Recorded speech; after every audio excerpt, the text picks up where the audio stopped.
Ibu Ketua Umum tidak menunjukkan PLT-nya.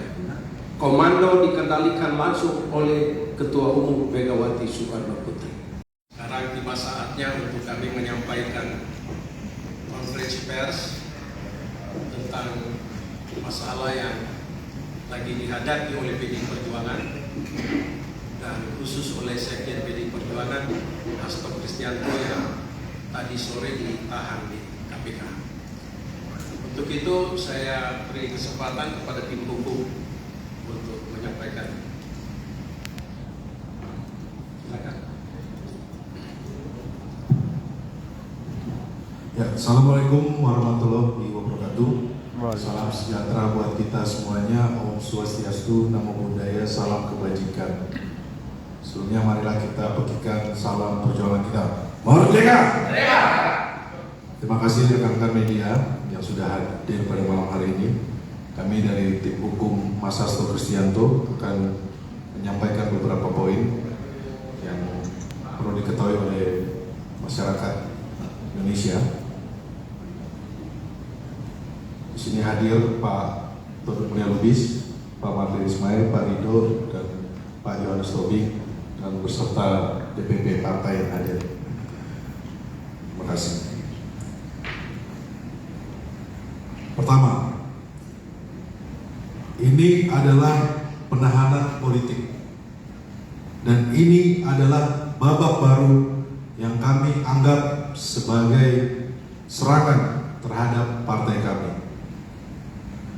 Penahanan ini membuktikan informasi bahwa Sekjen PDI Perjuangan Hasto Kristianto memang ditargetkan untuk ditahan sebelum kongres partai. Mengapa ditargetkan? Karena peran seorang sekjen sangat penting dalam sebuah organisasi partai politik. Penahanan ini adalah salah satu bagian dari operasi politik mengaut-aut partai. Tidak ada urgensi untuk melakukan penahanan. Sekjen Mas Hasto Kristianto selalu kooperatif dan kita juga masih mengikuti proses pra-peradilan.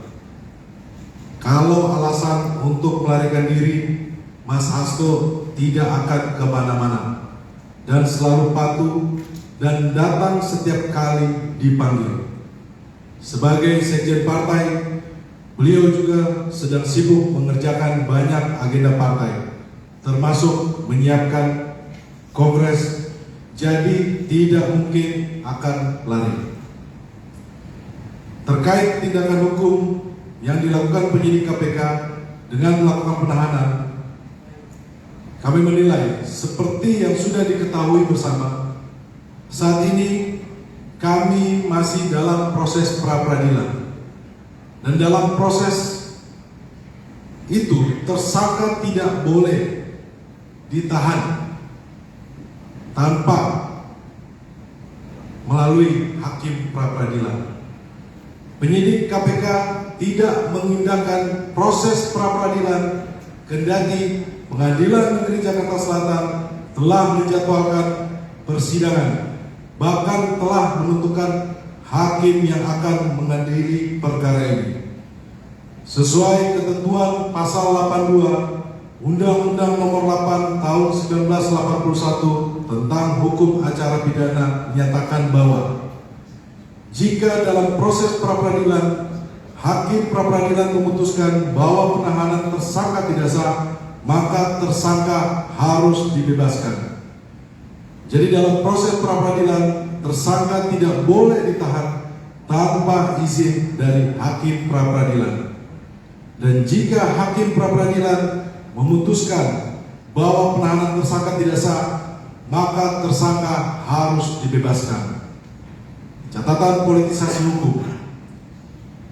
Sejak awal kasus ini muncul, semua orang bisa melihat bagaimana pada bulan Juni 2024, pada hari yang sama, Mas Hasto dipanggil oleh Polda Metro Jaya dan KPK untuk kasus dugaan hoax dan kasus dugaan suap Harun Masiku yang sudah inkrah. Pemanggilan ini sudah aneh dan ganjil karena muncul setelah Mas Hasto sebagai Sekjen PD Perjuangan dalam banyak kesempatan menyampaikan sikap politik resmi PD Perjuangan terkait kerusakan demokrasi yang dilakukan oleh pemerintah yang berkuasa saat itu, yakni Jokowi. Sejak itu, aparat penegak hukum menggunakan segala cara untuk menekan Sekjen. Babak berikutnya adalah sehari setelah dilantik, Komisioner KPK yang baru langsung menargetkan Mas Hasto dan langsung menjadikannya sebagai tersangka. Pertanyaannya, siapa di belakang ini semua? Dugaan kami kuat penahanan ini dikendalikan oleh pihak di luar KPK dengan menggunakan tangan AKBP Rosa di KPK. Dugaan ini punya dasar yang kuat mengingat Komisioner KPK sendiri ketika itu mengakui mengalami kesulitan dengan para penyidik yang memiliki loyalitas ganda.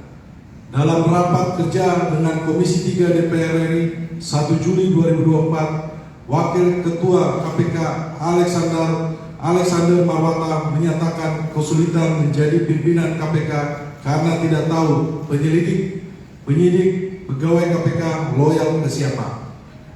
Masih ada jalur perintah atau komando dari instansi asal sehingga terjadi kepatuhan dan loyalitas ganda pada perintah pimpinan. Dan situasi ini belum berubah sampai saat ini. Perlu digarisbawahi bahwa PD Perjuangan menginginkan KPK yang independen, profesional, dan bebas dari intervensi dari pihak manapun. Kami akan mengikuti pra-peradilan karena mekanisme pra-peradilan adalah hak hukum kami, dan Pengadilan Negeri Jakarta Selatan telah menjadwalkan sidang pada 3 Maret 2025. Kepada seluruh kader keluarga besar PD Perjuangan, kami minta tetap tenang dan solid di bawah kepemimpinan Ketua Umum Ibu Megawati Soekarno Putri. Semua kegiatan dan aktivitas partai saat ini dipimpin langsung oleh Ketua Umum Ibu Megawati Soekarno Putri. Selanjutnya untuk pembahasan pemeriksaan hari ini akan dilanjutkan oleh Pak Magdir Ismail. Silakan Pak. Terima kasih saudara-saudara. Assalamualaikum warahmatullahi wabarakatuh. Saya kira kalau mengenai materi pemeriksaan hari ini, dari pemeriksaan ini seperti saya sampaikan tadi, tidak ada bukti permulaan yang ditunjukkan sebagai bukti permulaan bahwa Mas Hasto ini terlibat dalam suap menyuap bersama Harun Masiku, yaitu menyuap KPU, anggota KPU. Itu pertama. Kemudian kedua, dalam pemeriksaan juga hari ini tidak ada bukti permulaan yang ditunjukkan atau dikonfirmasi bahwa Mas Hasto ini sudah melakukan perintangan penyidikan. Jadi kalau dari sisi bukti permulaan tentang penetapan sebagai tersangka, belum ada yang jelas dikonfirmasi kepada Mas Hasto. Sehingga, dan inilah kalian selama ini menjadi argumen kami di dalam pra-peradilan. Itu yang pertama yang ingin saya sampaikan.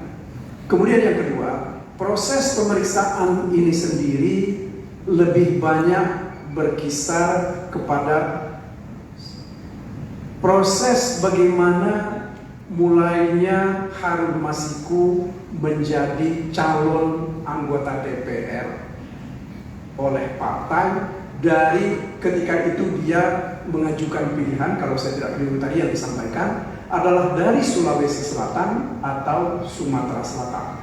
Tetapi kemudian dia ditetapkan dari Sumatera Selatan dengan nomor urut 5 kalau saya tidak keliru.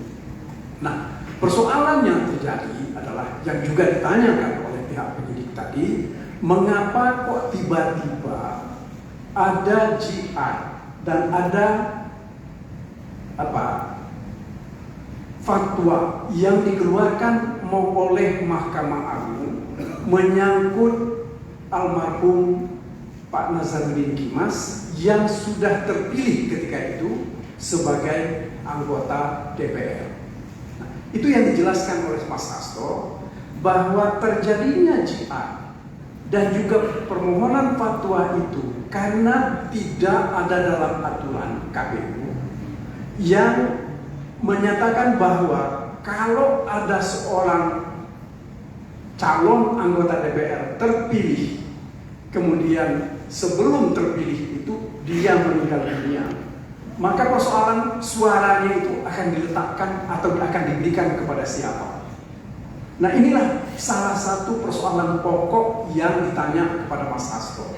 Nah, untuk membenarkan apa yang dilakukan oleh partai ketika itu, Mas Hasto mengatakan bahwa mereka, pimpinan partai, lalu mengajukan GI ke Mahkamah Agung. Karena tidak ada aturan, Mahkamah Agung menganggap bahwa karena orang ini dicalonkan oleh partai, seharusnya suara ini dikembalikan kepada kebijakan partai. Akan tetapi sekali lagi, ini yang tidak dilaksanakan oleh pihak KPU. Karena tidak dilaksanakan oleh pihak KPU, maka diajukan permohonan fatwa oleh partai. Dan juga kemudian partai ketika itu juga tidak mendapat respon dari pihak KPU. Nah, di dalam hal sesudah adanya GI dan sesudah adanya fatwa ini, baru partai mengajukan nama, yaitu nama Harun Masiku. Karena menurut kedua putusan Mahkamah Agung dan fatwa Mahkamah Agung itu diserahkan sepenuhnya kepada partai. Nah, itulah saudara-saudara yang ingin saya sampaikan, yang selalu dipersoalkan seolah-olah bahwa Mas Hasto ini menukangi proses ini supaya Harun Masiku menjadi anggota DPR dari partai PDIP dari daerah Sumatera Selatan. Nah, tadi itu yang dijelaskan. Kemudian yang kedua, saya kira yang juga penting untuk saya sampaikan kepada saudara-saudara, bahwa penahanan terhadap Mas Hasto ini, surat perintahnya ditandatangani oleh Ketua KPK. Ya. Perlu saudara ketahui bahwa berdasarkan Undang-Undang Nomor 19, ini suratnya, Undang-Undang Nomor 19 tahun 2019, pimpinan KPK itu bukan lagi sebagai penyidik dan tidak juga menjadi penuntut umum. Sehingga menurut hemat kami, kalau kita tafsirkan bunyi dari pasal ini, pasal 21 ini, maka pimpinan KPK tidak bisa bertindak sebagai penyidik dalam hal ini. Karena yang berwenang melakukan penahanan itu adalah penyidik. Ya, jadi yang saya ingin sampaikan secara tegas bahwa surat perintah penahanan ini tidak sesuai dengan ketentuan Undang-Undang KPK. Kemudian saudara-saudara, yang perlu juga saya sampaikan bahwa dalam membaca dasar dari surat perintah ini adalah adanya laporan pengembangan penyidikan tanggal 18 Desember tahun 2024. Dan ini berarti 2 hari sesudah pimpinan KPK dilantik. Kemudian pada tanggal 23 Desember 2024 dikeluarkanlah surat perintah penyidikan. Artinya apa? Ini baru 5 hari mereka menjadi pimpinan KPK, tetapi mereka sudah menetapkan Mas Hasto sebagai tersangka untuk 2 perkara. Perkara pertama adalah perkara mengenai perintangan penyidikan yang seperti saya sampaikan tadi tidak ada bukti permulaannya. Yang kedua adalah perkara suap yaitu bersama-sama Harun Masiku menyuap Wahyu Setiawan, anggota KPU. Nah, kalau kita mau lihat, ya, saudara-saudara, kalau kita perhatikan betul undang-undang tipikor tentang suap ini, selalu di situ disebut, bisa dimaknai bahwa itu ada kesengajaan. Kesengajaan itu artinya ada orang mempunyai kehendak, mempunyai intensi untuk menyuap. Artinya dia mempunyai kepentingan. Nah, kalau kita lihat Mas Hasto, ya harus kita akui secara jujur bahwa dia tidak punya kepentingan untuk menyuap Wahyu agar supaya merekomendasikan supaya Harun Masiku menjadi anggota DPR. Satu lagi saya kira, apa yang dilakukan oleh Mas Hasto terkait dengan surat-surat keputusan atau surat-surat yang disampaikan oleh partai itu sepenuhnya menjalankan kewenangan yang diberikan atau amanat yang diberikan oleh pimpinan partai kepada beliau sebagai sekjen. Jadi sekali lagi yang saya ingin tegaskan kepada saudara-saudara bahwa Mas Hasto terkait dengan dua hal ini, dia tidak mempunyai kepentingan. Dan lagi yang mesti saya jelaskan, tegaskan lagi bahwa pimpinan KPK itu tidak mempunyai kewenangan untuk melakukan penahanan. Sehingga penahanan ini menurut hemat kami dilakukan tidak menurut hukum. Saya kira itu yang bisa penjelasan yang saya sampaikan. Saya serahkan kembali kepada Roni, Bang Buya. Terima kasih Bang Magdir. Selanjutnya akan disampaikan beberapa poin dari Bang Todong Mulia Lubis dari Partai Persilakan.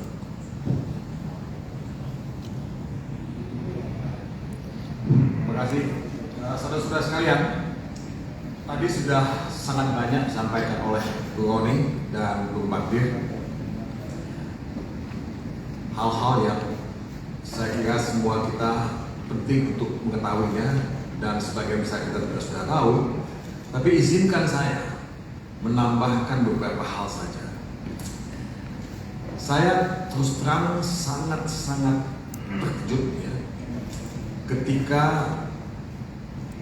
dalam tayangan televisi, karena saya tidak hadir di gedung KPK pada hari ini, melihat Sekjen PDIP Hasto Kristianto mengenakan rompi oranye dan turun tangga ke bawah. Saya bilang ini sama sekali tidak kita harapkan ya, karena proses pra-peradilan itu akan dimulai pada tanggal 3 bulan Maret ini.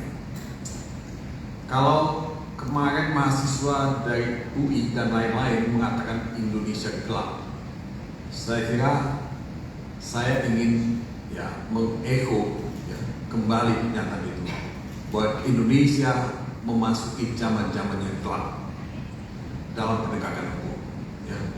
Dan kasus Hasto yang seharusnya tidak terjadi, penahanan yang menurut saya merupakan apa ya, pelanggaran hukum atau disrespect of the law, sikap tidak hormat KPK terhadap hukum,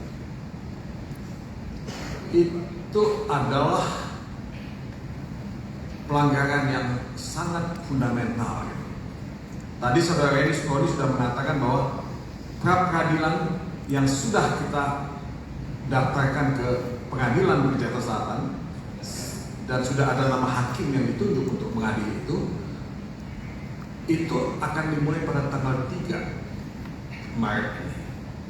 Dan itu sudah diketahui oleh umum. KPK juga sudah tahu. Kalaulah KPK comply dengan hukum, melaksanakan hukum itu sesuai ya, dengan apa yang ditulis dalam ketentuan hukum itu sendiri, KPK tidak boleh melakukan pemeriksaan. KPK juga tidak boleh melakukan penahanan. Dunia melihat hari ini, kita semua melihat ya, apa yang dilakukan oleh KPK. Jadi saudara-saudara, sikap disrespect of the law yang dilakukan oleh KPK ini tidak mendinginkan situasi, tidak membuat kita percaya pada hukum. Justru sikap disrespect of the law dari KPK ini membuat kepercayaan kita terhadap hukum dan aparat penegak hukum termasuk KPK itu jatuh ke titik nadir dan betul-betul ya, memalukan kita sebagai bangsa. Jadi ini menunjukkan bahwa kalau KPK tidak tunduk pada hukum, ya, tidak ada kesimpulan lain yang bisa dibuat selain mengatakan bahwa aroma politik sangat kental pada kasus Hasto Kristianto ini. Ya. Kalau kita melihat apa yang terjadi di gedung KPK, begitu banyak aparat kepolisian yang hadir, seolah-olah ini perkara kriminal, ya, kelas kakap teroris, ya. Dan menurut saya ini menunjukkan satu sikap yang berlebihan dari pihak kepolisian yang tidak perlu terjadi. Ya. Kalaulah pihak KPK lebih arif dan bijaksana, dia kan bisa menunggu 1 minggu. Proses peradilan itu sangat cepat, speedy trial 7 hari. Apa salahnya menunggu 1 minggu ketimbang melakukan pemeriksaan dan penahanan? Nah, inilah saudara-saudara yang saya katakan sebagai satu sikap disrespect of the law. Saudara Hasto Kristianto punya hak hukum untuk melakukan upaya-upaya hukum yang tersedia dalam hal ini pra-peradilan, dan itu dia lakukan. Dia comply. Tetapi yang tidak comply terhadap hukum itu adalah KPK. Nah, kalau saya mengajukan pertanyaan yang sifatnya hipotetis, ya, hypothetical, bagaimana nanti kalau putusan pra-peradilan itu mengabulkan permohonan kami?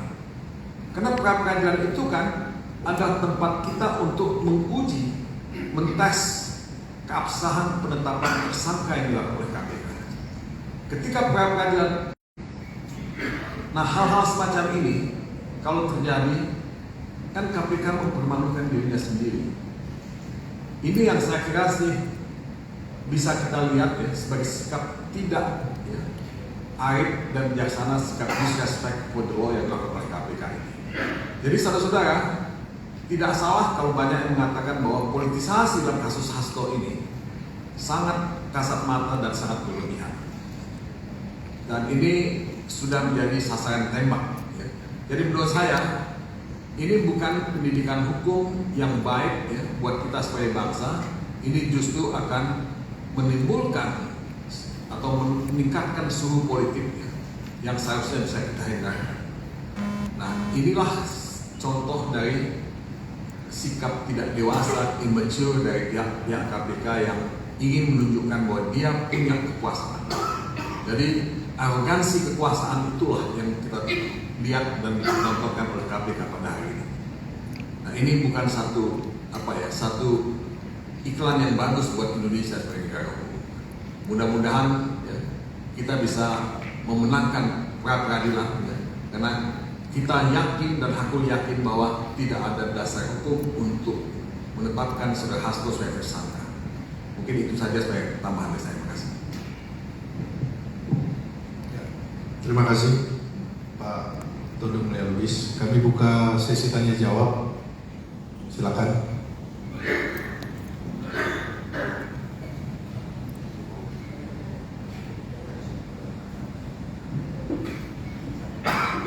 Dari media mana dan sebutkan nama. Saya buka 3 pertanyaan saja cukup. Ya, silakan. Izin, saya Charlie dari Forum Keadilan. Pak, dengan ditahannya Pak Hasto, siapa pengganti Sekjen PDIP? Itu yang pertama. Yang kedua Pak, izin, dengan ditahannya Pak Hasto, apa rekaman yang di Rusia akan dibongkar Pak? Apa yang kedua? Dengan ditahannya Pak Hasto, apa rekaman yang di Rusia akan dibongkar Pak?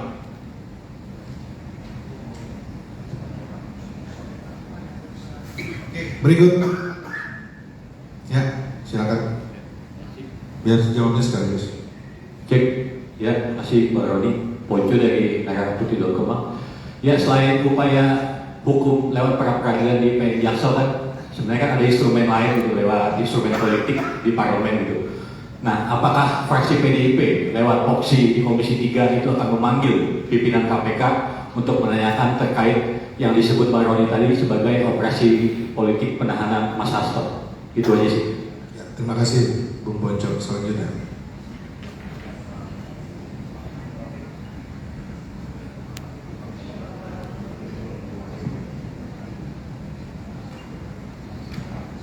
Selamat malam, Mas Roni. Saya Kiki dari Era.id izin bertanya. Dalam 2 hari terakhir ini ada 3 kader PDIP yang ditahan kemarin. Ada Mbak Ita dan suaminya, hari ini dan Mas Hasto. Dari PDIP Perjuangan sendiri menanggapi ini seperti apa? Apakah ada kesengajaan dari KPK? Seperti yang tadi disebutkan bahwa ini merupakan upaya mengacak-ngacak partai. Gitu. Tanggapannya seperti apa, Mas, atas 3 penahanan kader PDIP Perjuangan? Sekian, terima kasih.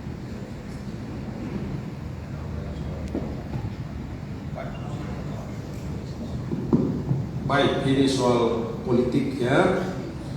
Jadi menyangkut tadi 3 pertanyaan saya jawab satu. Sehubungan dengan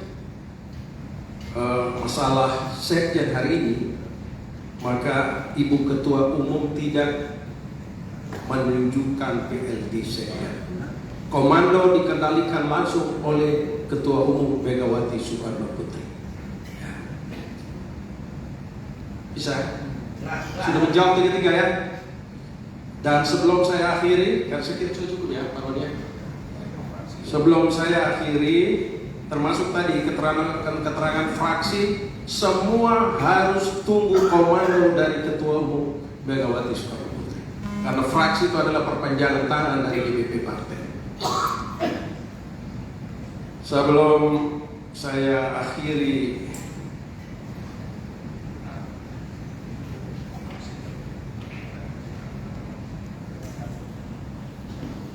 tadi tangkap-tangkap sebenarnya tidak perlu ditanyakan. Tadi sudah bilang ini bukan urusan hukum, tapi urusan politik sebenarnya. Hukum yang dipolitisir. Sasaran adalah kepada PDI Perjuangan. Lalu kader-kader diangkat satu-satu. Jadi jelas urusan. Pesan Ketua Umum kepada seluruh kader dan simpatisan PDI Perjuangan dari Sabang sampai ke Merauke. 1. PDI Perjuangan sudah terbiasa menghadapi tekanan, tetapi tetap kami punya napas yang panjang.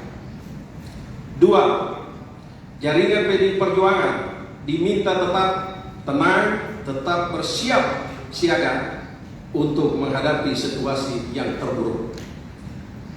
3. Sehubungan dengan itu, Ketua Umum mengambil alih komando dan tidak menunjuk PLT sekjen. Terima kasih. Selanjutnya, tepuk tangan dulu.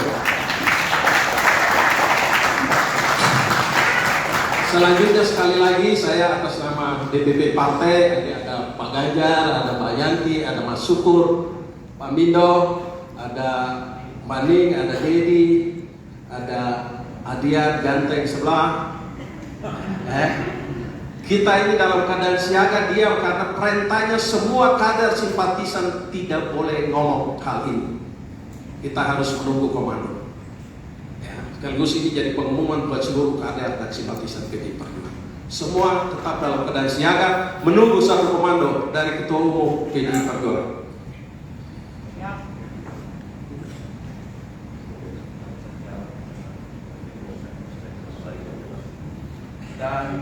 Dan selanjutnya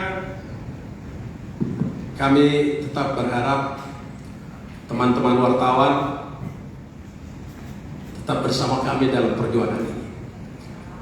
Ini adalah perjuangan demokrasi bagi Indonesia, keadilan bagi Indonesia.